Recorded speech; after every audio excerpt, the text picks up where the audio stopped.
Hello everyone.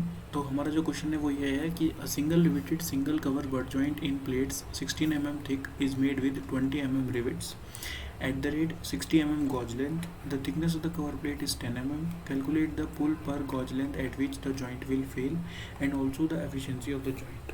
Assume power driven field rivet Fy equal to 250 Newton per square. अब हमें सबसे पहले हमें size of the rivet given है, means diameter of the rivet given है, तो उसकी हेल्प से हम डायमीटर ऑफ द होल या डायमीटर ग्रॉस डायमीटर निकाल सकते हैं, which is diameter of the rivet 20 plus 1.5 which is 21.5। और इसमें हम 1.5 क्यों ऐड कर रहे हैं, क्योंकि डायमीटर जो है वो 25 से कम है। अगर 25 से ज़्यादा डायमीटर होगा तो उसमें हम 2 ऐड करेंगे। उसके बाद gauge length which is 60 gauge length क्या हो गया, गॉज लेंथ हो गया अगर ये डायरेक्शन ऑफ द लोड है, अगर ये डायरेक्शन ऑफ द लोड है तो उसके परपेंडिकुलर डायरेक्शन में जो एडजेसेंट रिवेट्स के बीच में सेंटर टू सेंटर डिस्टेंस होगा, that is this distance to this distance is known as gauge length. तो हमें जो पुल निकालना है, जो पर गॉज लेंथ निकालना है, मीन्स इस पर्टिकुलर सेक्शन का पुल निकालना है, यानी कि पुल पर gauge length at which the joint will fail, इस पर्टिकुलर एरिया में निकालना है या इस पर्टिकुलर एरिया में निकालना है, सेम थिंग।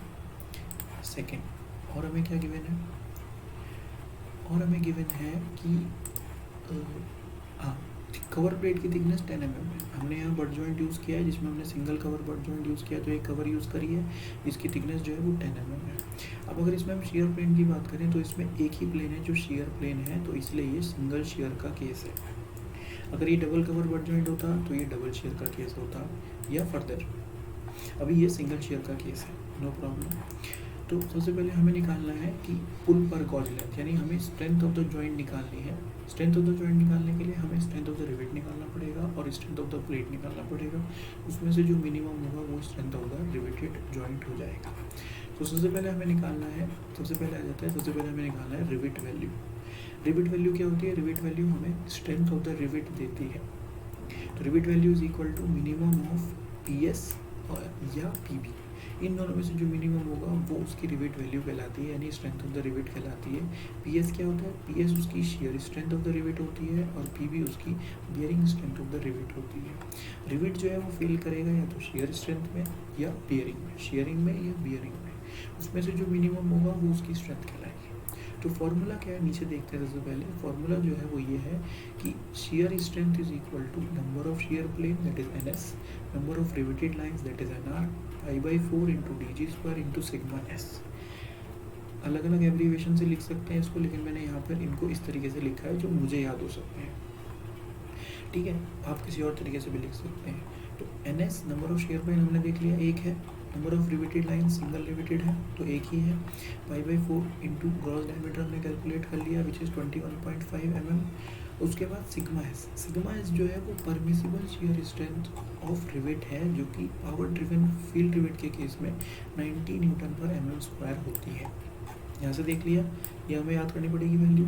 जब इसमें वैल्यू पुट करेंगे तो हमारा जो आंसर है वो इस पेज पे है, दैट इज़ हमारा आंसर इसमें न्यूटन में आएगा और उसको हम 1000 से डिवाइड करके किलो न्यूटन में कन्वर्ट कर लेंगे और हमारा आंसर जो आ रहा है वो 32.657 किलो न्यूटन आ रहा है। Second is bearing strength. Bearing strength में same formula, number of riveted joints, number of riveted lines, gross diameter, thickness और sigma b. What is thickness, thickness यहाँ हम लेते हैं that is the minimum thickness. इस केस में minimum thickness क्या है, कवर प्लेट की मेन प्लेट की, कवर प्लेट की है मिनिमम थिकनेस। सिग्मा बी उसकी परमिसिबल स्ट्रेंथ है in bearing which is 270 Newton पर square, power driven field rivet के केस में। N R again it is 1, D G is equal to 21.5। तो जब वैल्यू पुट करेंगे तो हमारा आंसर आ रहा है 58.050 किलो न्यूटन। ठीक है, तो इन दोनों में से जो मिनिमम होगा वो उसकी क्या कहलाएगी, रिवेट वैल्यू कहलाएगी, यानी कि उस पर्टिकुलर फोर्स पे वो फेल कर जाएगा अगर लोड उससे ज़्यादा हुआ तो मिनिमम मिलेंगे। तो मिनिमम इज 32.657, ये आपका आंसर हो गया। अब हमें निकालना है स्ट्रेंथ ऑफ द प्लेट, तो उसके लिए हम tearing strength of the plate निकाल लें, जिसका formula G minus number of bolts जो कि गॉज में आ रहे हैं इंटू डायमीटर और gross diameter into thickness into sigma 80। Sigma 80 जो है वो परमिसिबल एक्साइल टेंसाइल स्ट्रेंथ है प्लेट की। गॉज लेंथ हमें पता है, एन हमें पता है कि 1 है, ऑब्वियसली हमें कितना पता है कि यहाँ कितना डायमीटर है, एक ही रिवेट है, यहाँ पे हाफ एक ही रिवेट है टोटल। और हम यहाँ वैल्यू पुट करेंगे, डी जी की वैल्यू हमें पता है, टी की वैल्यू हमें पता है, टी की वैल्यू मिनिमम वैल्यू, और उसके बाद जब हम वैल्यू सिग्मा ई टी की वैल्यू 0.6 इंटू एफ वाई, तो जब यहाँ वैल्यू पुट करेंगे तो हमारा आंसर आएगा 57.750 किलो न्यूटन। तो इसमें से जो मिनिमम होगा वो आपका क्या कहलाएगा, strength of the riveted joint, that is 32.657। अब अगर मान लो प्लेट में कोई होल नहीं किया जाएगा, कोई जॉइंट नहीं किया जाएगा, तो उसकी स्ट्रेंथ ऑब्वियसली ज़्यादा होगी जब उसमें होल किया जा रहा है उसकी स्ट्रेंथ के कंपैरिजन में। तो हम strength of the solid plate पर गॉज लेंथ निकालते हैं, जिसका फार्मूला, जिसमें हम एन डी जो है एन डी माइनस नहीं करेंगे, ठीक है, कोई भी इफेक्टिव एरिया नहीं है, डायरेक्ट प्लेट का है, that is G into T into sigma A T, that is 90। Sigma A T पता है, सिग्मा ए टी पता लग गया, 0.6 इंटू एफ आई होता है, ठीक है। उसके बाद एफिशिएंसी निकलेगी this ratio, this A divide by B into 100, that is 36.285% उसकी क्या हो जाएगी, एफिशिएंसी हो जाएगी। इन केस ऑफ कि अगर उसमें हम बट जॉइंगल कवर बट जॉइंट यूज़ करते हैं तो उसकी एफिशिएंसी जो है प्लेट की 36.285 हो जाती है। सेकंड आ जाता है कि किस तरीके से बियरिंग और शेयरिंग हो रही है रिवेट के केस में, ये हमें देखना है। तो जैसे ये लोड लग रहा है, पहला केस, इसमें लोड लग रहा है, तो लोड लगने के कारण इस पर्टिकुलर प्लेन पे शेयर आएगा, अपोजिट लोड लगेगा, इक्वल एंड अपोजिट फोर्स। उसके बाद इस फोर्स का एक बैलेंस यहाँ लगेगा, मैं इस फोर्स की बात कर रहा हूँ पहले, इस वाली फोर्स की लेफ्ट हैंड साइड वाली की, तो इसका बैलेंस यहाँ लग रहा है, उसका बैलेंस यहाँ लग रहा है, तो ये वाली फोर्स रिस्पॉन्सिबल है फॉर शेयर और ये वाली फोर्स रिस्पॉन्सिबल है फॉर बियर।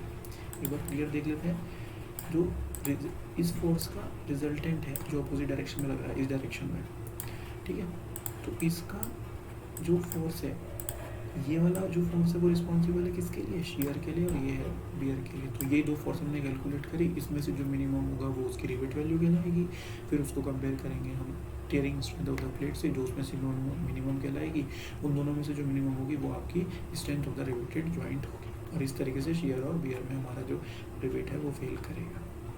Thank you.